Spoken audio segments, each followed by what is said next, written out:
Volta e meia nos vídeos do YouTube ou conversando com alguém mesmo, eu escuto ou até talvez deixe escapar um argumento ou uma forma de fortalecer o meu argumento que é, mas é um crime, mas é ilícito, como uma forma de dizer que alguma coisa é errada. E olha só, inclusive institucionalmente ela é vista como errada. E seja se eu me ouço falando isso ou se eu ouço alguém falando isso, sempre me dá uma certa agoniazinha, assim, de saber que esse argumento ou essa forma de fortalecer um argumento, no fundo não faz sentido, porque, bom, acho que aqui pelo canal a gente pode ver, não é necessário ser um grande estudioso de sociologia do direito ou ler muitas pesquisas para isso. Se a gente olhar com bastante atenção para as leis mesmo, a gente acaba percebendo que elas são, inclusive, contraditórias entre si. Elas vão representar, claro, as conquistas de determinados grupos que nem sempre concordam entre si e vão representar um recorte do que aquele grupo defendia em certo momento na história, digamos assim. Que pode, inclusive, ser contraditório com algo que esse mesmo grupo vai querer depois, né? Então, como é que a gente vai ter uma legislação como...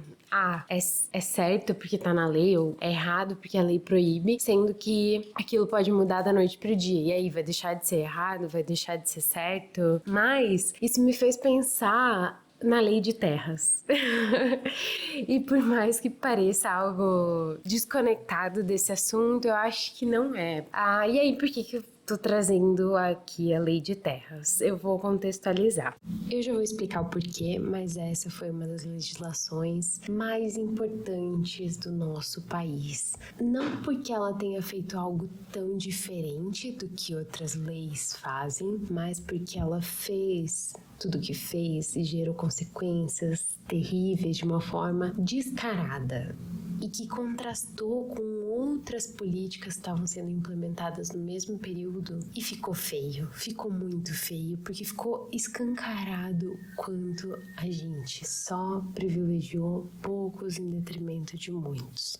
Essa é uma normativa que nos ajuda a explicar muita coisa, não só porque que não faz muito sentido se guiar moralmente pela legislação, mas também, por exemplo, por que estados como Santa Catarina e Rio Grande do Sul são tão prósperos em detrimento de outros estados, ou até por que é tão justificável implementar uma legislação de cota hoje em dia. Bom, no século XIX, bem no iniciozinho do século XIX, a Inglaterra estava interessada em abolir a escravidão. E aí a gente pode especular os porquês, é sempre difícil, né, em história, a gente saber os reais porquês. A gente pode especular que tinha um motivo econômico, porque com ali uma nova revolução industrial, né, uma revolução que estava acontecendo, né, industrial na Inglaterra, eles precisariam de um novo público consumidor e um público, pessoas escravizadas, né, não poderiam ser um público consumidor, então por isso o interesse era meramente econômico, no sentido de ter compradores para os seus produtos.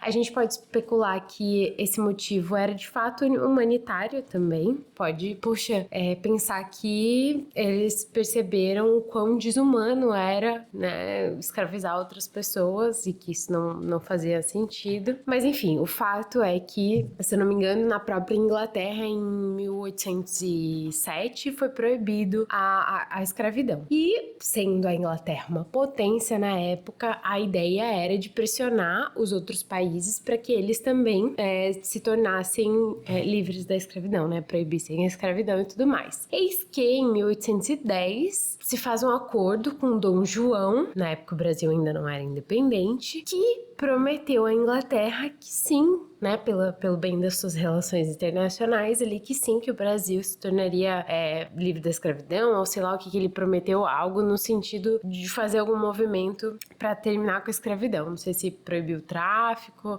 a venda, fez alguma promessa ali. Pois bem, 1822, Brasil independente, e ali por 1830 ou 1831, o Brasil faz uma lei, então, que vai dar da origem, a expressão que a gente tem que é para inglês ver, porque de fato a gente proíbe o tráfico de escravos, mas a gente, né, o Brasil proíbe, mas não se faz muita coisa para que isso seja cumprido. Não se tem grandes fiscalizações, não se tem grandes punições. Então, de fato, ficou só uma lei para inglês ver, né, para manter essa boa relação aí com a Inglaterra. A Inglaterra vendo isso, vendo esse não movimento verdadeiro, né, do país, toma então uma decisão unilateral. Em 1845, a Inglaterra publica, né, o Bill Aberdeen, que é uma lei que permite... Uma lei? Acho que é uma lei, uma legislação aí, uma norma,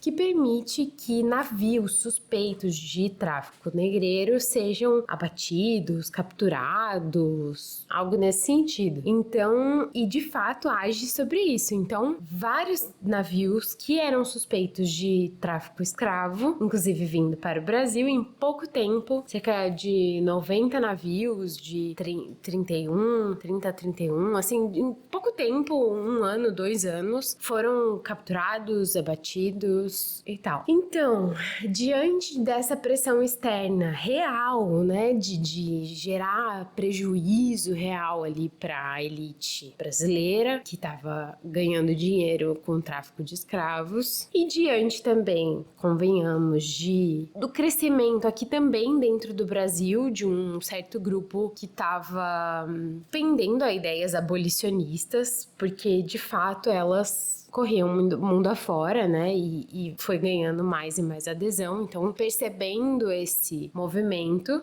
a legislação no Brasil faz algo a respeito. Claro, não é a legislação que faz, né, que é engraçado a gente falar dessa forma, porque quem faz, né, mas 2 leis são, então, criadas em 1850, digamos assim, uma no sentido de, bom, então, beleza, temos que fazer algo a respeito, a escravidão vai ter fim em algum momento, em breve. Não foi naquele momento, né? Não acabaram com a escravidão naquele momento, mas se tem, então, a Lei Eusébio de Queiroz, de 4 de setembro de 1850, que vai proibir o tráfico de escravos. Claro que se seguiu com o tráfico de escravos, se dava um jeito, inclusive vários proprietários de pessoas escravizadas vão mentir a idade dos escravos no censo, né, das pessoas escravizadas no censo, pra fingir que não veio de tráfico pós-lei Eusébio de Queiroz. Vai se dando uma série de jeitos, mas, de fato, dessa vez foi proibido e já se tem alguma fiscalização, até onde eu sei. Mas, também em setembro de 1850, ali não em 4, mas acho que ali pelo dia 20 de setembro, 22 de setembro, uma outra legislação foi criada que, aparentemente, a princípio, vendo assim de longe, parece não ter nada a ver com a Lei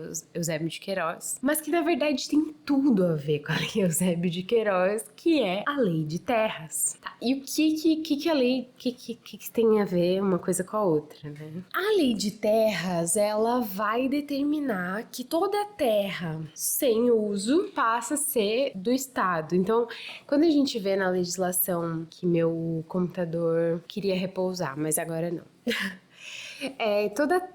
Às vezes a gente vê na legislação lá dizendo terras devolutas, né? E foi pesquisando isso que eu fui parar nessa história. Às vezes a gente lê lá na legislação terras devolutas, né? E não sabe a origem desse termo. Essas terras sem uso, na época, foram devolvidas, por isso terras devolutas, devolvidas ao Estado. Então passaram a ser do Estado todas aquelas terras que eram sem uso. Ou seja, que ninguém tinha de fato se apropriado delas, digamos assim, ou que não podia pagar pelo seu registro. E aí, esse é um outro ponto bem importante dessa normativa, que foi para ter uma terra, para dizer eu sou o dono dessa terra, para ser o proprietário da terra, era necessário pagar uma quantia pela terra. E essa quantia era simplesmente impraticável para um trabalhador livre. E aí que tá o centro dessa questão em relação à Lei Eusébio de Queiroz e a todo esse movimento de sentir que a escravidão teria fim em breve e que não estava errada, de fato, né? Teve todo um movimento para o fim da escravidão nos anos seguintes, sem cuidado nenhum do Estado, inclusive, de para onde essas pessoas iriam, como elas seriam empregadas, sob quais condições, onde morariam, do que se alimentariam, nada disso, como seriam inseridas em sociedade, nada disso, mas um movimento, né, legal, né, em termos de legislação, de fato, para elas terem a sua liberdade. Mas tá, que consequências então essa lei de terras acaba gerando? E vamos conversar um pouco mais sobre essa relação de fim da escravidão com a lei de terras, né? Bom, uma das consequências dessa lei de terras é o aumento dos latifúndios e a diminuição das pequenas propriedades, né? Então, aquela pessoa... Bom, vamos voltar um pouquinho mais. Por que essa legislação, ela determina que as pessoas, de agora em diante, precisam pagar pela terra? Acho que dá pra gente definir dessa forma. De agora em diante, terra se compra. Por que isso precisava ser definido, assim, com tanta... declarado, assim, completamente? Não era assim antes? Não. Antes da lei de terras, se ocupava uma terra, se trabalhava nessa terra, se delimitava essa terra, e essa terra era sua. Isso falando, assim, bem por alto. Mas a partir da lei de terras, aí não. Aí a gente vai falar sobre um registro de cada pedaço de terra e não haveria pedaço de terra sem dono. Se não houvesse dono, o dono seria o Estado. Pois bem, lembram que eu falei que o valor para se ter o registro da terra era impraticável? Então, existiam pequenos proprietários, terras, que tinham se apropriado de pequenos pedaços de terra e que trabalhavam nessa terra e que não tinham a menor condição de comprar essa terra. Então, essas pessoas não tinham condição de ficar naquela terra, de fazer cumprir essa lei, de pagar pelo título dessa terra. Então, essa pequena propriedade onde as pessoas trabalhavam para elas mesmas acabou diminuindo. Já grandes proprietários que podiam pagar por essa terra, pela terra que tinham, não só pagavam pela grande quantidade de terra que tinham, mas também começou um movimento grande de grilagem, né? Desse movimento de dizer que tinha mais terra do que tinha, de falsificar documentos, então pagar por um registro, mas aí nesse registro colocar muito mais hectares do que de fato eles ocupavam e onde de fato trabalhavam na terra e não trabalhavam por si, né? Tinham lá seus trabalhadores, mas trabalhavam a terra, digamos assim. Então começou esse movimento muito grande de grilagem. Com isso também, outra consequência que se teve foram os conflitos entre donos de terra, porque se pelo menos um grila a terra e o outro é proprietário daquela terra de fato, ou dois grilam a mesma terra, ou mais de dois proprietários fazem de conta, né, que são donos daquela mesma terra, fingem que são donos daquela mesma terra, vai ter conflito para saber de fato quem é o dono e conflito armado. Inclusive, a gente tem lugares famosos de conflito armado entre donos de terra até hoje. Não sei se hoje ainda é armado, mas Bico do Papagaio, no Tocantins, tem uma região em São Paulo também, enfim, que até hoje é famosa por ter esse tipo de conflito de terra. Mas, além disso, uma coisa que a gente vai ter também é uma grande quantidade de mão de obra barata disponível. Por quê? Vocês lembram que a escravidão estava tendente a acabar, certo? Então, qual a preocupação dos grandes proprietários? Teremos mão de obra mesmo assim? E mão de obra, óbvio, barata, né? Então, se tem movimentos migratórios, o Brasil vai ter imigrantes de fora e também os ex-escravizados, agora libertos. E essas pessoas se elas não podem ter a própria terra, se não podem mais, como antes foi feito, inclusive por esses grandes proprietários, se elas não podem ocupar terras e trabalhar para si, que outra opção elas vão ter, se não trabalhar para quem tem a terra? E assim, com uma grande quantidade de pessoas, né, de ex-escravizados, agora libertos, né, de imigrantes, com essa grande concorrência, acaba que que essa mão de obra é muito necessitada, né? E que não tem casa, né? Não tem onde morar, a não ser que trabalhe para outros e possa pagar por isso. Então, tá garantida a solução para o problema da mão de obra que poderia ser gerado pelo fim da escravidão. Por mais absurdo que isso possa parecer, né? Então, uma lei que serve completamente a essas elites. E se a gente tem a audácia ou a ingenuidade de pensar que o tratamento entre imigrantes e escravizados era o mesmo, a gente está bem longe da realidade.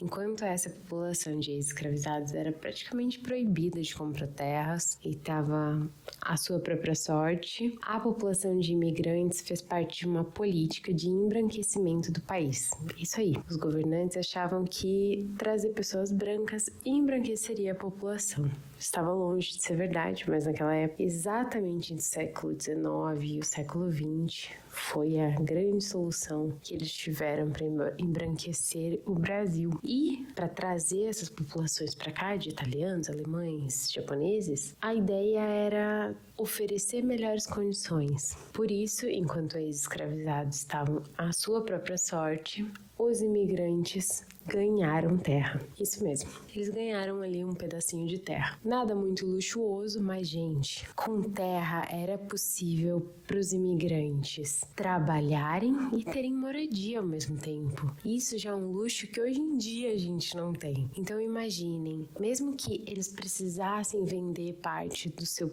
produto, ou que eles precisassem complementar essa renda de outras formas, trabalhando em outras terras, mesmo que as terras não fossem da melhor condição possível, eles tinham algo ali, tinham moradia, possibilidade de plantio ali de um alimento, a possibilidade de venda desse alimento, de criação de uma comunidade local. E além disso, a gente ainda tem as consequências dessa organização por pequenos terreninhos de terra com plantio de agricultura familiar. E sim, isso refletiu muito em como os estados se organizaram e em consequências que a gente vê até hoje na economia desses estados. Lugares como Santa Catarina e Rio Grande do Sul foram organizados por agricultura familiar, passando por uma espécie de reforma agrária, inclusive um modelo muito parecido com colônias de ocupação, como os Estados Unidos, ou mesmo como aconteceu na própria Europa. E, gente, o modelo de agricultura familiar tem